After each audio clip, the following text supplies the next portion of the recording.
I'm Patience, and I'm dressed up as an alien dressed up as an indentured servant.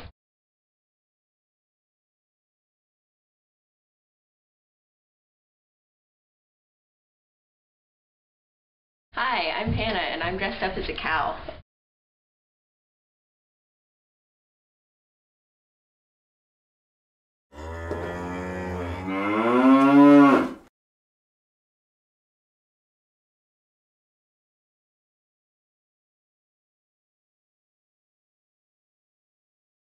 Hi, I'm Cynthia. I'm dressed up as an Indian. I'm Lydia, and I'm dressed up as an Indian.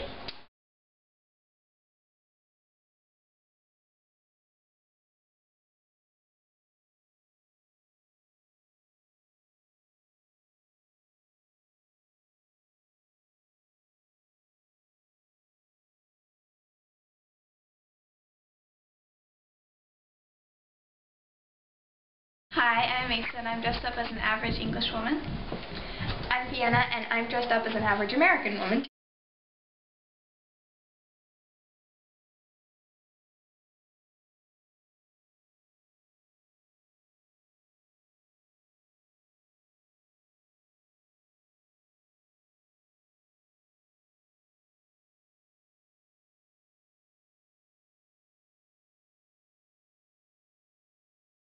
I'm Kayla, and I'm dressed up as a lady's maid.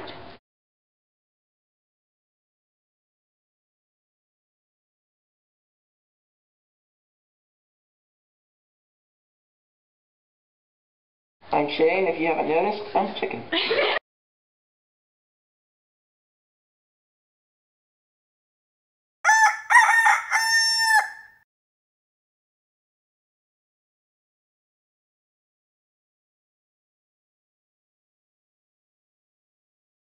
The American Revolution was fought for liberty.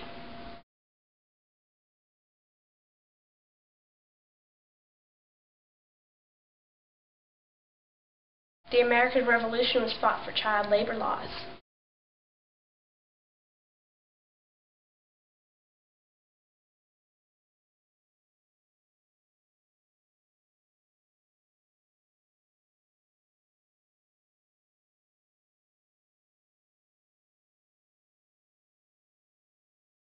The American Revolution was fought for religious freedom.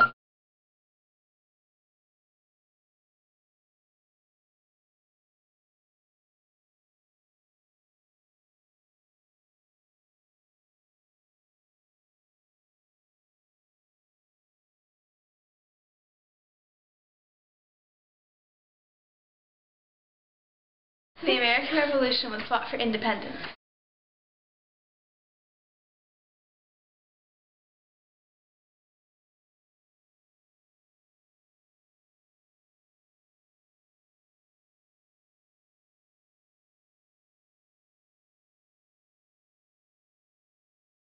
The American Revolution was fought because of taxation without representation.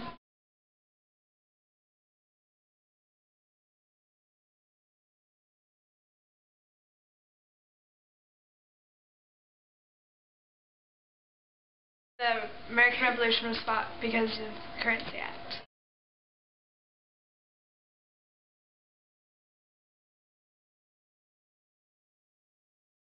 The American Revolution was fought because of the Woolen Act.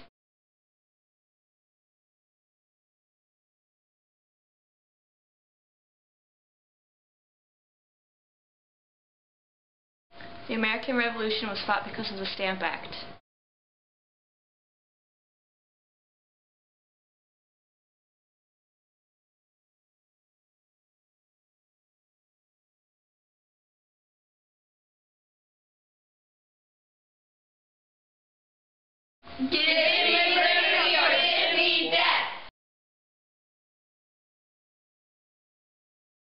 Article 1 of the Constitution explains how our government is to be set up.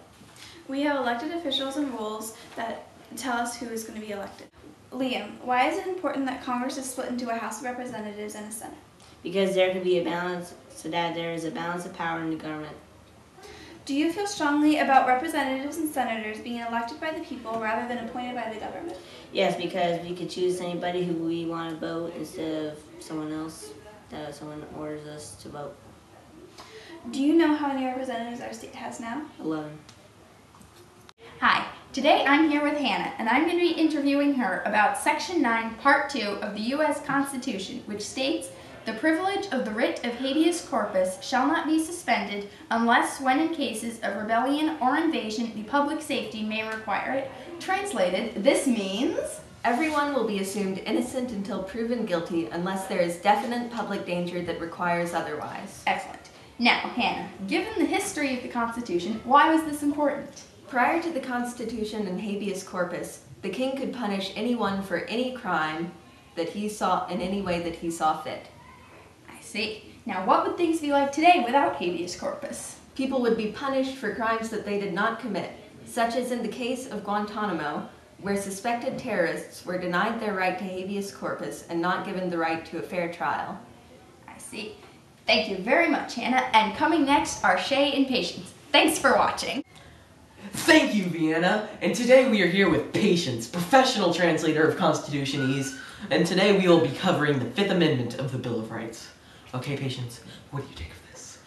No person shall be held to answer for a capital or otherwise infamous crime unless on a presentment or indictment of a grand jury.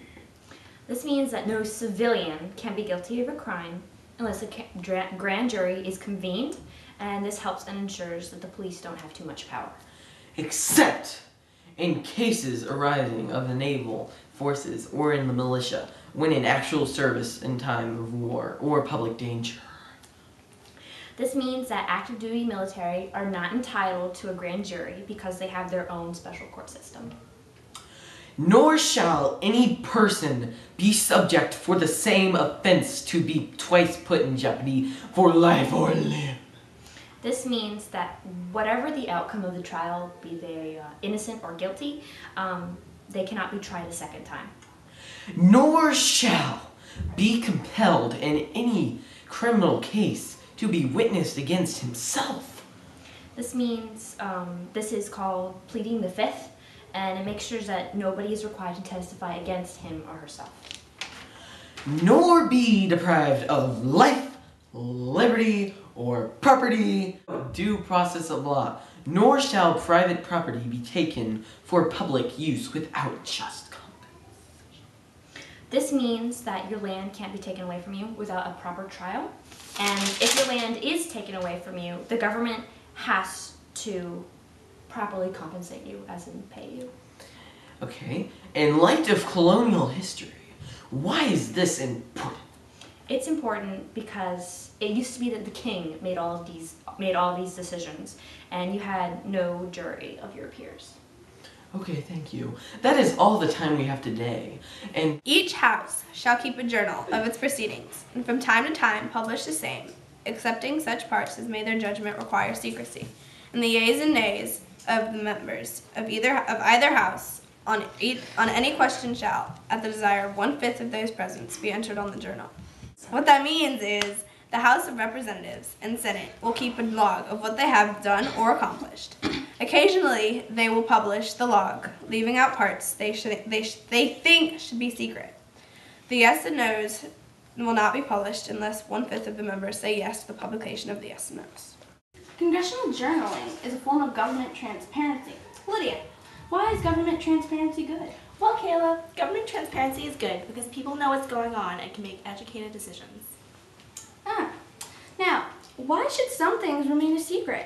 If something is classified, I don't want to know, and another country could use that information against America.